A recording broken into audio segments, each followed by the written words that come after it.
Sir इन मौलाना की वजह से हमारे ऊपर जान माल का खतरा है। हम बाहर रहते हैं। और सर मैं अहले हदीस हूँ, इसलिए सुन्नी लोग बोल रहे हैं कि तुम जो है अहले हदीस नहीं हो, तुम काफिर हो। हाँ, तुम जो है नबी को नहीं मानते हो, इसलिए बोलते हैं तुमको सुन्नी बनना पड़ेगा, तो हम तुमको जनाज़े की नमाज़ पढ़ने देंगे। हाँ, और हमारे ऊपर ये सब पूरा दबाव डाला जा रहा है। और हमने लास्ट में जो है हमने हाथ गोड़े भी जो है पढ़ने के लिए माफ़ कर दिए, जो भी कुछ है हमारा जनाजा पढ़वा दीजिए, लेकिन उन्होंने हमारी एक भी नहीं सुनी, बात हमारी उनकी नहीं मानी है। अहले हदीस और सुन्नी का मसला है। हदीस हम हैं और वो लोग सुन्नी हैं, वो बोलते हैं तुमको सुन्नी बनना पड़ेगा। पहली बात तो उनको मालूम ही नहीं है कि सुन्नी क्या है, अहले हदीस क्या है। गोंडा जिले के धानेपुर इलाके में मुस्लिम समाज के एक ही समुदाय के दो फिरकों के बीच उपजे टकराव को लेकर एक महिला का 100 घंटों कब्रिस्तान के बाहर रहा रखा, पुलिस के हस्तक्षेप के बाद हुआ दफन, काफ़ी मान मनव्वल के बाद भी नहीं माने सुन्नी समुदायों के मुफ्ती और मौलाना। पीड़ित ने धानेपुर पुलिस से शिकायत कर लगाई न्याय की गुहार, तो मचा हाहाकार। दरअसल गोंडा जिले के धानेपुर थाना क्षेत्र के उज्जैनी कला में सोमवार को एक ही समुदाय के दो फिरकों के बीच उपजे टकराव से एक महिला का शव करीब 12 घंटे से अधिक समय तक दफनाने के लिए कब्रिस्तान के बाहर रखा रहा। काफ़ी मान मनव्वल के बाद भी दूसरे फिरके के लोग नहीं माने, तो देर रात किसी तरह परिजनों की ओर से पुलिस के हस्तक्षेप के बाद गांव के कब्रिस्तान में महिला के शव को दफनाया गया है, जिससे पीड़ित परिवार वालों को काफ़ी दुश्वारियों का सामना करना पड़ा है। इससे आहत होकर पीड़ित की ओर से आज मंगलवार को इस आशय की शिकायत धानेपुर पुलिस से की गई है, जिसके बाद अब पुलिस मामले की जाँच कर रही है। हालांकि पुलिस का कहना है कि उससे अभी कोई तहरीर नहीं मिली है। दरअसल धानेपुर थाना क्षेत्र के ग्राम पंचायत उज्जैनी कला के मजरा सांवलपुरवा के रहने वाले नूरुद्दीन के मुताबिक वह मौजूदा समय में रतवागाड़ा के पीछे बाबागंज बाजार में रहते हैं, लेकिन अन्य रस्मों रिवाज पैतृक गांव से ही होता है। उन्होंने बताया कि वह रोजी रोटी के सिलसिले में अक्सर प्रदेश में रहता है। बताया कि कुछ दिन पहले वो अपने घर आया हुआ था। इसी बीच उसकी पत्नी शरद जहां की तबीयत खराब हो गई, इस पर वह लखनऊ के एक निजी अस्पताल में भर्ती कराया था। आगे कहा कि 9 दिसंबर की सुबह उनकी पत्नी का उपचार के दौरान लखनऊ के ही एक अस्पताल में निधन हो गया, जिसके बाद अपने पत्नी के शव को वह लेकर अपने पैतृक गांव सांवलपुरवा पहुंचा। यहाँ पर वह उनके शव को यानी कि मिट्टी को जनाजे के लिए मिट्टी देने के लिए तैयारी कर रहा था। आरोप लगाया है कि मौके पर मौजूद मौलाना मुफ्ती ने जनाजा दफनाने की तैयारी के वक्त उस पर काफिर होने का फतवा जारी कर दिया, जिससे उसके सामने असहज होने की स्थिति उत्पन्न हो गई। यही नहीं, आरोप तो ये भी है कि मौलाना मुफ्ती ने जनाजे की नमाज पढ़ने से ही इनकार कर दिया। उसने बताया कि जब उसने दूसरे मौलाना को बुलाने की कोशिश की तो यहाँ के मौलाना और जान से मारने की धमकी देकर भगा दिया। बताया कि इस पर उसने अपनी पत्नी का दफन करने को लेकर के जनाजे की नमाज पढ़ने को लेकर वो मौलानाओं के आगे गिड़गिड़ाता रहा, काफ़ी मान मनव्वल करता रहा, हाथ जोड़ता रहा, लेकिन वह नहीं माने और उनकी एक नहीं सुनी।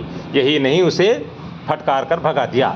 फिर घर के कुछ लोगों के साथ मिलकर किसी तरह से उसके जनाजे को पुलिस के हस्तक्षेप के बाद दफनाया गया है। आरोप लगाया कि मौलानाओं की ओर से उसे काफिर होने का जो फतवा जारी किया गया है, उसकी वजह से उसके परिवार वालों को जान से मारने की अब धमकी मिल रही है, जिससे वह और उसका परिवार काफ़ी डरा और सहमा हुआ है। बताया कि इसी को लेकर के उसने आज धानेपुर थाने में तहरीर देकर न्याय की मांग की है। वहीं थानाध्यक्ष सुनील सिंह ने कहा कि हालांकि मामला संज्ञान में सोमवार को आने के बाद शव को दफनवा दिया गया था, लेकिन उन्हें आज तहरीर की जानकारी नहीं है। जानकारी करने के बाद मामले में आगे की उचित कार्रवाई अमल में लाएंगे। क्या नाम है, क्या मामला है, बताइए पूरी बात। हमारा नाम नूरुद्दीन है। कल हमारी बीवी इंतकाल हो गई थी और जो है वहाँ के जो मौलाना है मदरसे के, उन्होंने ये कहा कि तुम्हारा जो है जनाजा नहीं पढ़ाया जाएगा। और उन्होंने कहा कि तुम मुसलमान नहीं हो, तुम काफिर हो। अच्छा। हाँ, इसलिए उन्होंने बोले ना पढ़ाएंगे ना पढ़ने देंगे। तो हमने कहा कि जो है मत पढ़िए, आप ना पढ़ाइए, ना आप जो है ना पढ़ाइए, हम अपना जो है आलिम मंगा के हाँ पढ़वा लेते हैं। तो बोले ना पढ़ेंगे ना पढ़वाएंगे, और किसी को बुलवाओगे तो वो भी नहीं हम करने देंगे। और इसीलिए जो है हम उनसे माफ़ी मांगते रहे, सब कुछ करते रहे, और जो है वो उन्होंने हमारी बिल्कुल बात सुनी नहीं और हमको जो है बोलते हैं अगर बाहरी मौलाना मंगवाओगे तो तुम्हारे लिए जान का खतरा है, तुम जो है हाँ तुमको मरवा दिया जाएगा। तो ये सब जो है वो लोग ऐसा बोल रहे थे। और ना ही जो है हमारे ना रिश्तेदार को सबको ये लोग जो है मिलने देते हैं।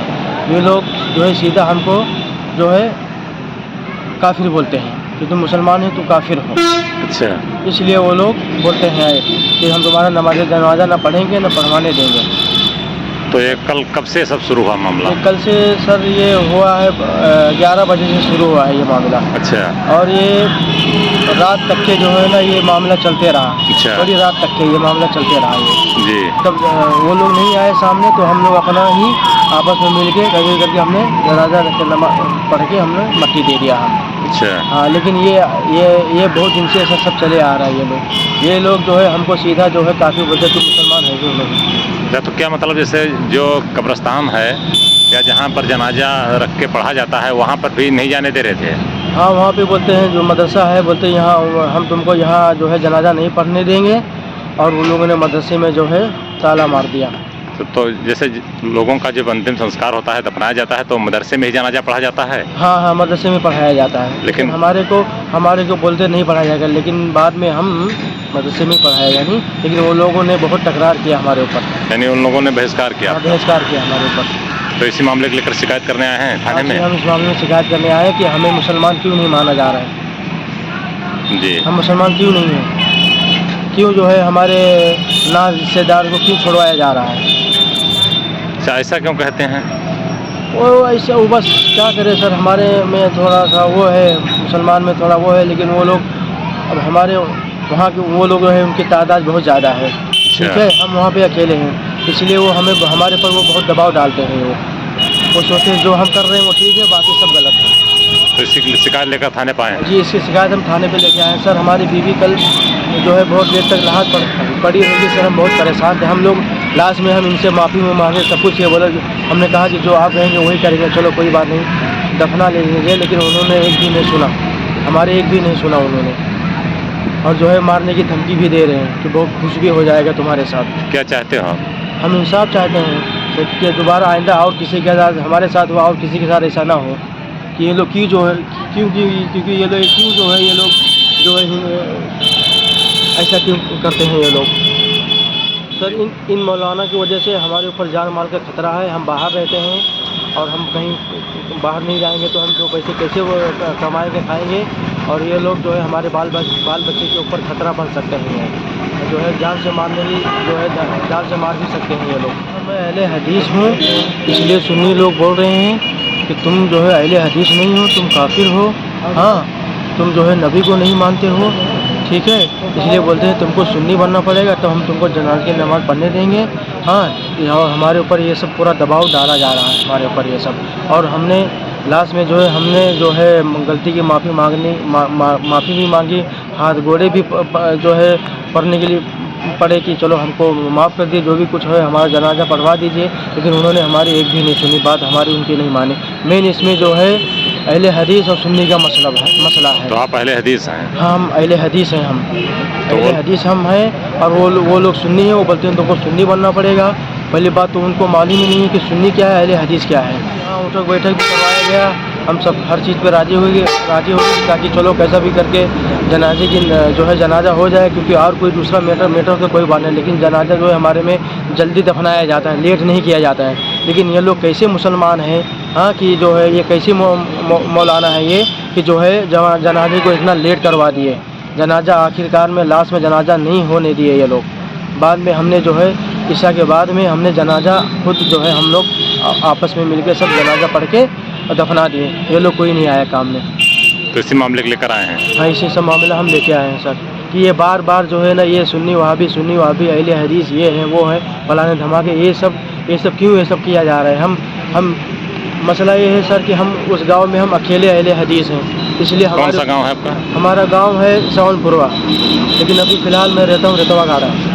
लेकिन हमारा सब कुछ वहाँ पे वही है, मौजूदा अभी मैं वहीं पे रह रहा हूँ, ठीक है। और वहाँ पे हम सबसे अकेले हैं और इसीलिए हमारे ऊपर ये सब दबाव डाला जा रहा है। हमारा कहने मतलब ये है कि अगर कोई मामला है तो तुम अपना आलिम बुला लो या हम अपना आलिम बुला लें, जो उस पर जो है कुछ बात हो जाए। अब हमारी मट्टी देने का था तो जो है बोले हम किसी को और बुलाने नहीं देंगे, ना हम करेंगे ना करवाने देंगे। अगर तुम ऐसा करोगे तो कुछ भी हो सकता है, तुम्हारे पास जान माल का खतरा हो सकता है। तो सर हम जो है बाहर रहते हैं, हमारे इधर बाल बच्चे हैं, अगर हम बाहर रहेंगे तो हमारे बाल बच्चे के ऊपर खतरा है, जान माल का खतरा हो सकता है। तो ये लोग हमारे साथ ऐसा कर रहे हैं।